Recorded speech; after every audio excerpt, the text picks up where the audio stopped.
Hello, welcome to an OBS tutorial on how to go ahead and install plugins. First things first, if you guys just want to leave a like and comment down below for me for the algorithm, I'd appreciate it. And then after that, just go to wherever it is in your essentially computer where you installed your whatever plugin it is that you want to use. I'll let you pick that. Obviously, I have a OBS background removal.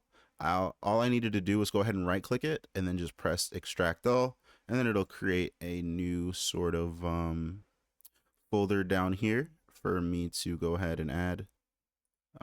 Okay, so this would be what it looks like, right? And then once you do this and open this up, just go ahead and open up a new file thing.